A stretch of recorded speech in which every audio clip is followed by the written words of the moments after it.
Hello,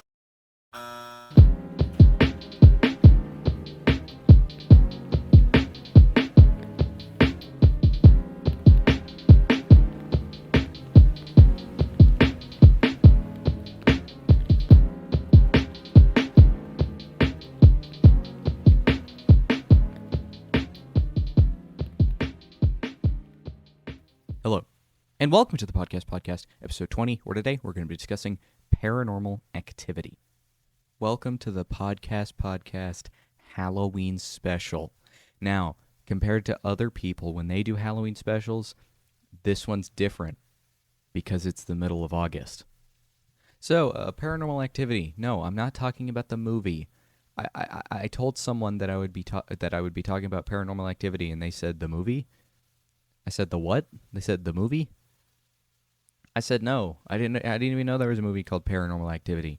I'm just going to be talking about Paranormal Activity, just the actual thing, not the movie. I've never even heard of the movie. So, Paranormal Activity, a terribly interesting thing to talk about.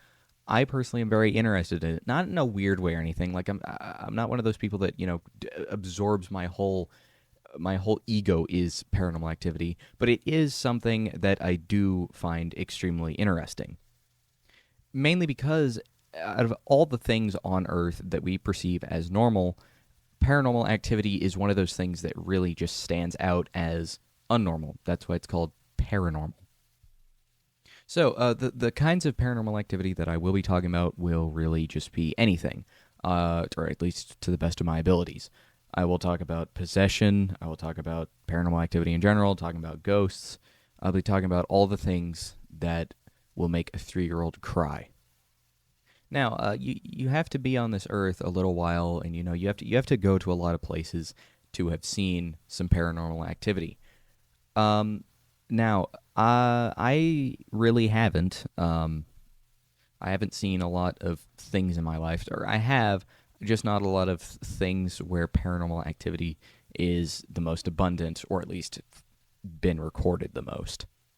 The most recent strange thing that has happened to me actually happened to me 2 nights ago.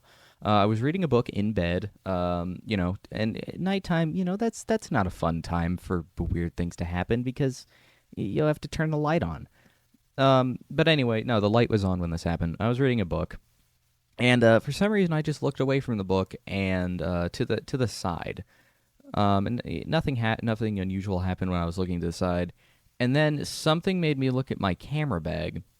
Now, my camera bag has a camera in it, if you didn't know, and the side that the camera's on it was laying on its side in the bag on its handle, and the handle. The side of the handle is completely flat, so the bottom of the bag is completely flat, and it's sitting on top of a table, perfectly flat table. My house is like any other house, pretty much flat, perfectly flat. Now, for some reason, I looked over there, and I just watched my camera bag get chucked off the table. And I don't mean like that as in it slowly tilted forward. I mean, mind you, it wasn't actually on a table. It was on. It's kind of hard to explain. It's on a tiny little drum box that I have. It makes little percussion noises and such. So it's on top of that, and the drum is slightly pushed back, so it's not on the very edge of the table. It's slightly pushed back. So if it were just kind of slowly tilted off, it would have hit the shelf that the drum kit is on.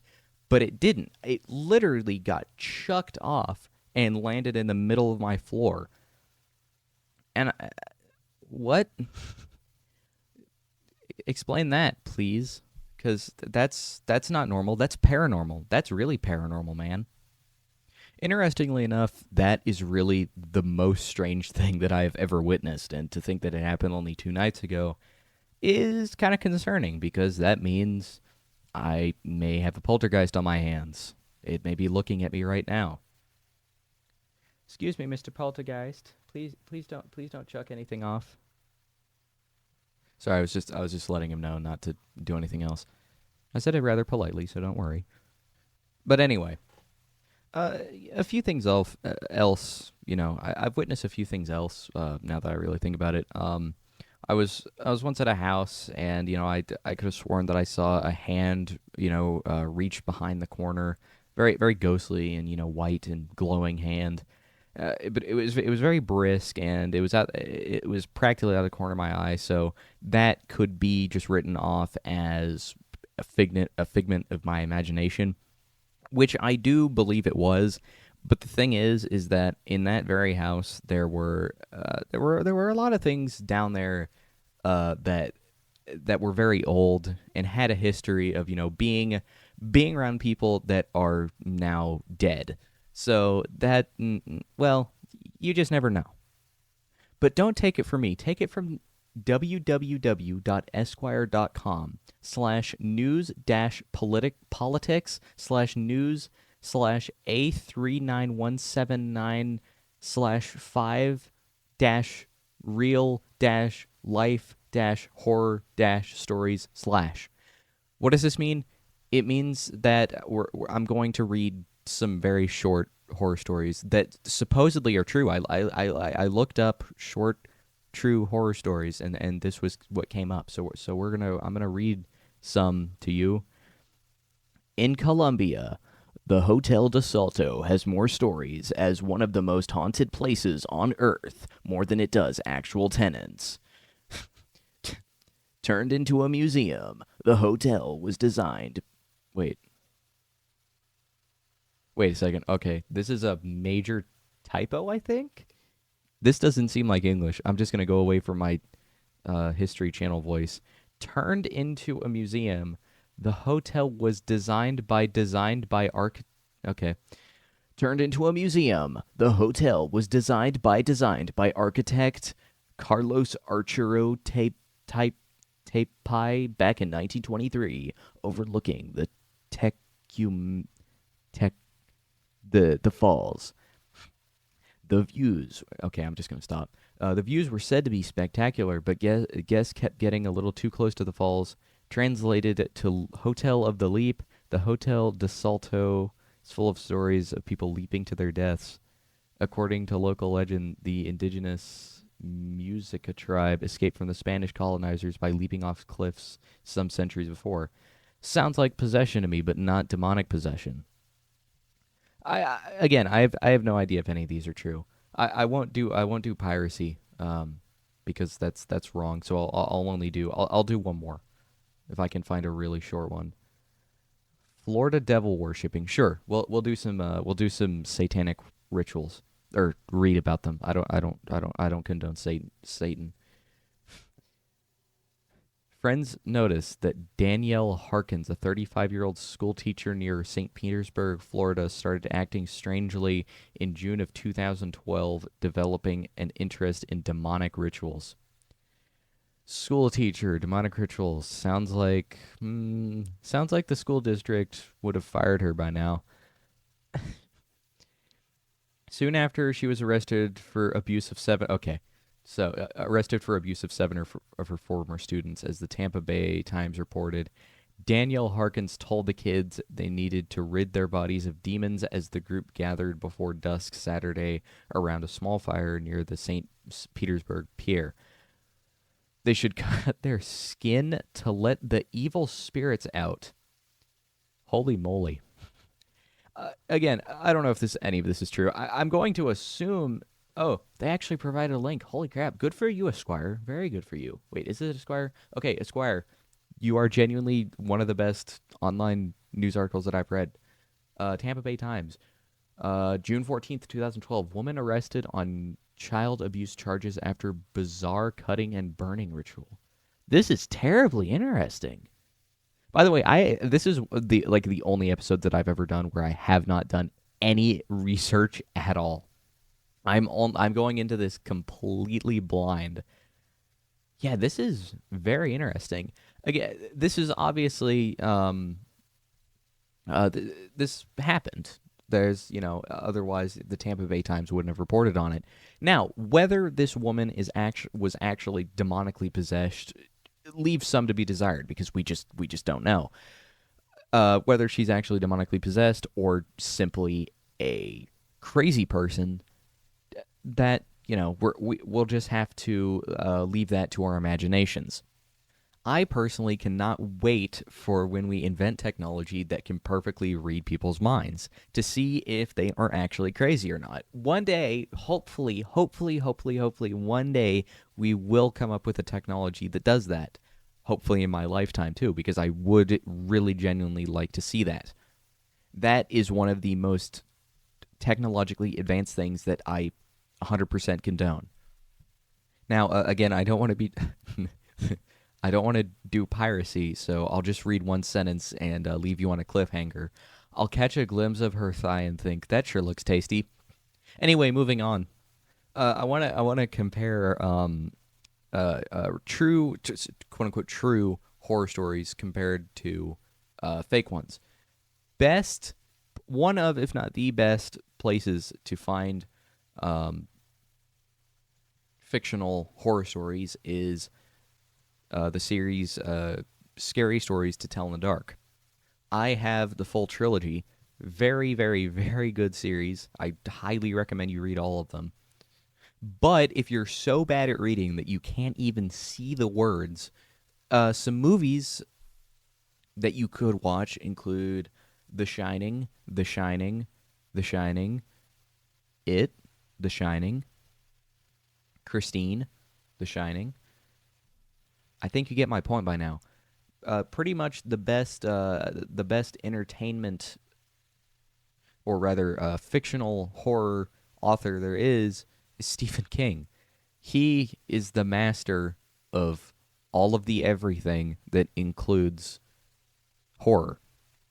Now, of course, you have to remember none of this is real. Doesn't necessarily mean that they are very fun reads. I have read Christine, I've read The Shining. What other Stephen King set have I read? I can't name them off the top of my head, but I've read a lot of Stephen King books, and a lot of them are really good. Another lesser known fictional horror story author is Roberta Simpson Brown. She is the author of books such as The Walking Trees and Queen of the Cold Blooded Tales, both of which are books, or not books, but they are a series of short stories combined into just one book. Although I will warn you, the publisher, August House, their books disintegrate. It's almost like they have like a 20-year warranty, because both the books that I have by Roberta Simpson Brown are both published by August House, both of which are probably in their 20s, and both of which disintegrated at about the same time. The pages just started falling out. It was very strange. It was paranormal, you could call it. But going back on the subject of movies, I actually watched one last night that genuinely surprised me. It was made extremely recently, and in my opinion, I really don't like a lot of modern movies. I find a lot of them very similar. It's like we have fallen into a trap where we just come up with the same movies, and it seems like they're all horror movies too. We've called it they're all the same is what I'm trying to say. But I actually watched a horror movie last night that was incredibly good. It was called Late Night with the Devil. I will do my best not to say too much about it, just in case you watch it for yourself. But basically, summarized into two words: demonic possession. And summarized into a few more words: a demonic possession movie that was done properly. I've watched a lot, or I say a lot, I've watched one other demonic possession movie called Longlegs that also came out rather recently. I genuinely wanted to pray after I watched that movie and repent my sins, because that was how you don't do a demonic movie. That was just gore. And Late Night with the Devil, it's pretty gory too, but it's regulated to the perfect time. And something else is that a lot of the time movies will end at like the worst time. They had so many chances to just make this movie end. The directors of Late Night with the Devil, and they just didn't, and that just made me so happy. I do recommend you give it a watch. Very good movie, Late Night with the Devil. Watch it. Now, I once briefly watched a documentary by the director, the director of The Exorcist. Now, when a movie director makes a documentary, you kind of have to take his word with a grain of salt because he has made a lie and now he is saying that he's not lying. So is he lying? That's like saying it's opposite day. Is it opposite day? Or that's like saying it's not opposite day. Is it not opposite day? What's going on here? But anyway, he made a documentary based around demonic possession. He recorded a bunch of priests trying to get the devil out of a woman, and they all failed. Unfortunately, this devil was too powerful.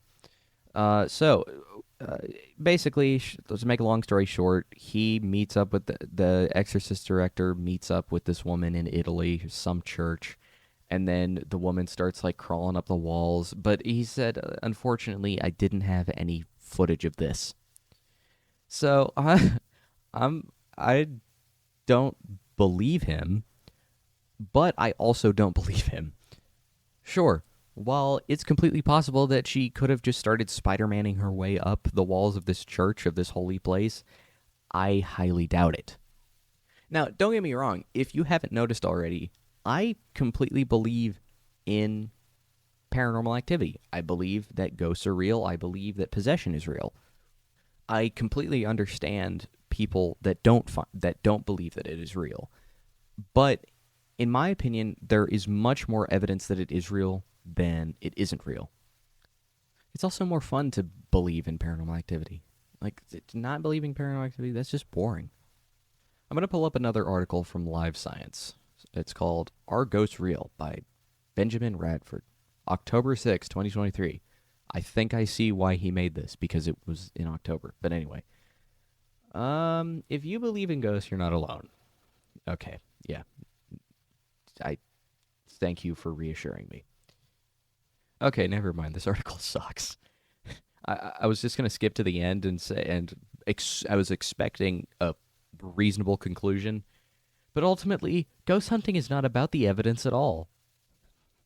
Instead, it's about having fun with friends and family members, telling stories, and the enjoyment of pretending to search the edge of the unknown. After all, everyone loves a good ghost story. What he's saying is, if you couldn't tell, what Benjamin Radford is saying is he's saying, I don't believe in it. But just so he didn't lose his job, he said, I don't know, but also I don't believe in it. Okay, to be honest, I don't really know what I was expecting when I looked up Are Ghosts Real? Basically, at the end of the day, everyone is saying, we don't know. Science can't prove it. We cannot prove it. Nothing can really prove it. And at the end of the day, there will always be people that don't believe in it no matter what. And while that is a bit of a discouragement for people that are trying to spread the word out into the public and say, yes, it is real and I have proof, it's just something that you have to deal with. There will always be people that don't agree with people. If you want more information on this, refer to episode 8. Ding! Sorry that this episode was mostly me just reading articles. I don't know what I'm talking about, to be honest. So, with that, I think that is all I have to say. Have a good day, and... Hello?